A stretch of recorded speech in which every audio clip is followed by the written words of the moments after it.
This is a ChatGPT moment for AI music. We got our hands on Suno's new Extend from Original feature, and it feels like this is the next big step for AI music.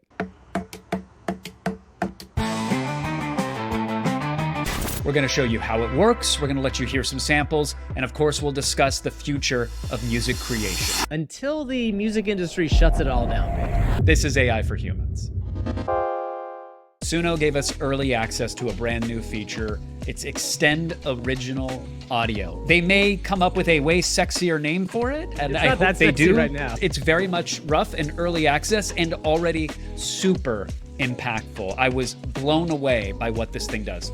And the interface isn't final, so Suno has asked people to really not cover that because it's still very much a beta, but it's as simple as it sounds. You hit upload, you drag and drop a song, even a video file could be supported, and it will grab the audio from it.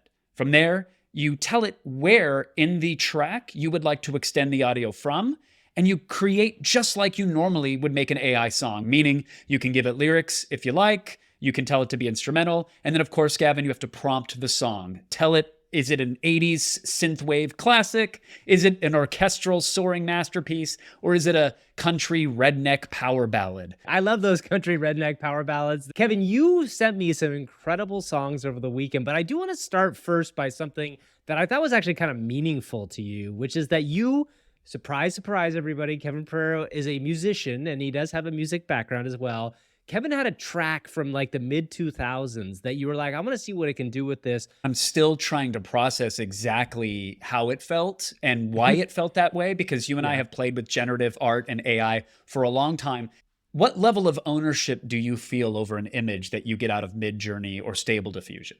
Probably more than people who hate AI art, but not like, I don't feel like I slaved over it for hours and hours. The more you put yourself into something, the more you feel connected to the output. And I think a lot of people, when they play with AI song generation, it feels very much like I put a few words in there and then I pulled the handle on the slot machine, and you don't really feel an immense sense of ownership over that output. This tool changes that. So this was a GarageBand banger that I made, Gavin, which is a highfalutin music tool for the elites of the elite. But I had access to it back in like 2006, and I plinked some pianos and I played some drums and I started to affect it. And I was just abandoning this thing, but all along the way, I was hearing vocals to it that I can't sing, and I was hearing bass lines, but I can't play the bass, I can barely plink the piano. And so here's a snippet of the original, which was fed into the machine. Okay, you get it, right? Very basic piano and drums. And now, after copying and pasting some Ellie Goulding Lights lyrics and telling it to take the track and run with it, here's what came out. That's incredible.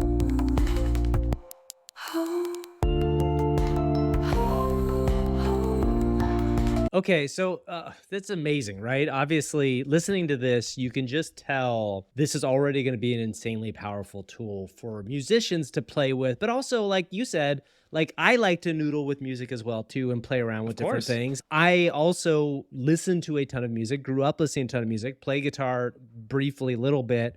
But it's so interesting to think about what the opportunity here is. And I think a lot of people who may be watching this are musicians and being like, this is not good because it's going to mean that everybody suddenly can do this stuff. And what does that mean for my skill set? And I understand that, and we trust us. We've talked about these issues quite a bit.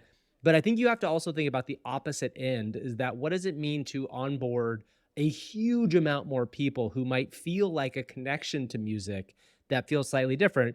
So two things. The reason this is a ChatGPT moment is that you and I were messing around with AI tools well before ChatGPT ever existed. What ChatGPT did was make it simple and accessible for anybody to get output from the machine. And Suno has been uploading examples of people hitting water cans,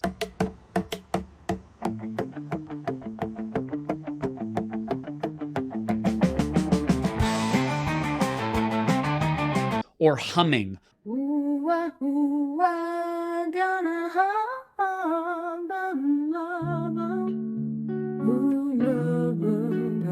and taking those sounds and making music with them. That is what this will unlock for people. If you have no musical ability, you'll be able to collaborate with a machine and get something out of it. If you are an artist, you will get so much more out of Yeah. it. And in the same way, none of us sit around and watch robots play chess against each other because we get it, they're so good. I think we will gravitate towards the art that still has a ton of human in the loop. And if a human is in the loop and in some way performing it, well, you can go watch the performance of that. Maybe someday people will want to watch the Boston Dynamics dogs dancing on stage to the songs that they've generated. Robot dogs out. That's gonna be Woof, you imagine that woof, woof woof, woof woof. woof. That's the next song we're gonna make. Actually, it reminds me a The little Boston bit. Boys? Oh my God, we do need to make We should make that. That could be Baja Dynamics. Kevin. I got access to a slightly different audio tool this weekend called Sound Effects by 11 Labs. And this was a very cool tool from another company, 11 Labs, we use to make our AI co-host voices. And they released a sound effects model.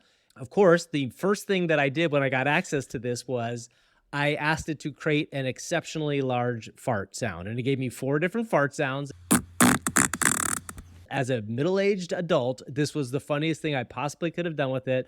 I had a lot of fun. And then I sent this to you. You laughed about it as also another middle-aged adult. But then you took one of my fart sounds and threw it through the Suno process. So Gavin. This is the amazing thing is like, it's not just music, right? This is a sound that was created, an AI sound that we then use to start this song. So this, let's be clear. This is one of your exceptionally loud farts. Yes.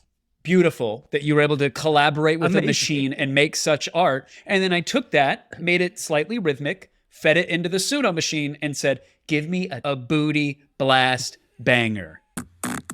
Booty blast. Fart, fart, AI art. Click and add to shopping cart. Fart, fart, AI art. Suno rip my pants apart. Pretty remarkable. And spoiler, we're playing these a little out of order because out of all the music that I made, Gavin, even interpretations of my own precious pouring out from the soul work, that was the track that April was like, you're not making anything better than that. Yeah. That's the best one. She's been going around the house going click and add to shopping cart, fart, fart. She's actually been singing that song. There was a great video, Phineas, Billie Eilish's brother, who makes all of his music with her, did a really interesting interview on Jimmy Fallon's show, which I used to work on a long time ago, where he came on and talked about how they use specific sounds and then they interpolate them into their music. Yeah. This feels like a way to say like, hey, I can go and take my tape dispenser and make like a little snippy sound and like, what would that sound like? And it's probably in a lot of ways like a little bit of a toy to start with. A lot of the music production software feels like a toy until you unlock it and master it. There's no shortage of samplers, which let you take things like your tape dispenser. Any noise you can make, you can take it, you can sample it. And then there are one-touch features that will do something like quantizing, which will make it happen on the beat. Even if you have no rhythm, you can press a button and do it. That's not looked upon by anybody from house DJs to professional musicians. Like, oh, you're cheating, man. You have no soul. It's just an accepted tool. And I think in the future, people will be jamming with these AI assistants, humming something, playing some drums, plucking a guitar, seeing what the machine gives back, and then working with that to generate something. Now, I'm sure they're going to use an audio fingerprinting service, much like YouTube has or Twitch has, where it's listening to see, is this copyrighted music? But I don't know if that applies to TikTok tracks or old commercials from the 90s, Gavin, which is a rabbit hole I went down with this tool. Yeah, this is really interesting. So you have a couple of examples here of basically sampling things that exist out in the world and then turning them into songs themselves, which is something that's been happening in music for, 30 plus years? Well, for the summer, everybody was looking for a man in finance who's 6'5", has a trust fund, blue eyes. I'm looking for a man in finance with trust fund. 6'5", blue eyes. Finance.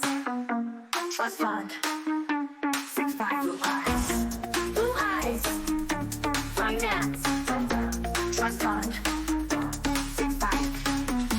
Blue eyes. I'm looking for a man in Finance. Oh, the roof has been raised, Gavin.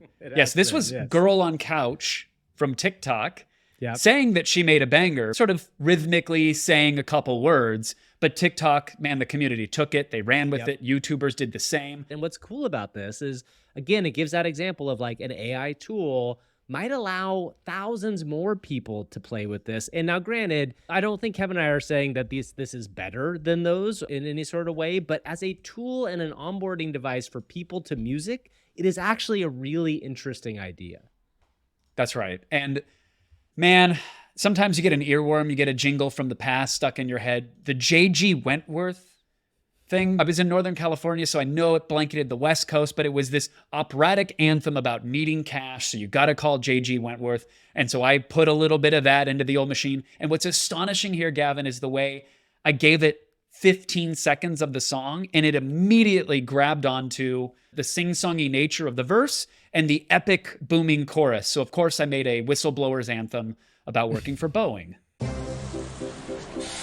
have a structured settlement and I need cash now. Call J.G. Wentworth, 877 cash now. I have to blow the whistle, but I don't know how. Used to work for Boeing, tell how the planes go down. But every night I take a bath and don't want to drown. They can't unalive you, tell how the planes go down.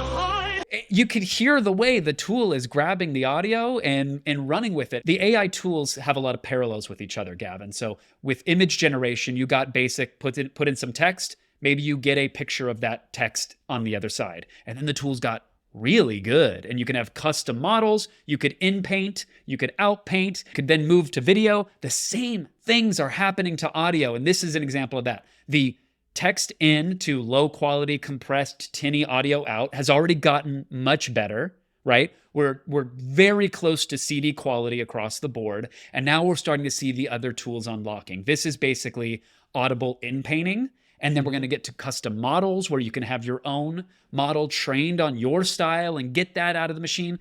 It is an incredible, incredible time. If you're out there watching this stuff, you're curious about it, if you're mad about it, because I understand why people could be mad about it, because they might see this as something coming to take, jobs. There was a quote that went viral over the weekend from author J. Mack, where she basically said, I want AI to do my laundry and dishes so that I can do art and writing, not AI to do my art and writing so I can do my laundry and dishes, which is a understandable feeling. And the one thing I will say in response to this, because I think it's an important point, I don't think anybody in my world, at least in my brain, I'm not expecting AI to do the art, right? I'm expecting me to do the art with the help of AI to make my art interesting, different, better, or speed me up. I don't think we are anywhere close to AI making interesting art, but people plus AI could make more interesting art than they might normally be able to. And that's the interesting part. There's a reason we dive into this each and every week on the podcast, and I'm sure we will even deeper this week in the wake of this tool. There's someone, Gavin, who was a true artist using razor blades cutting film on a Steenbeck. That's how they used to actually edit and cut the film strip and then put it together.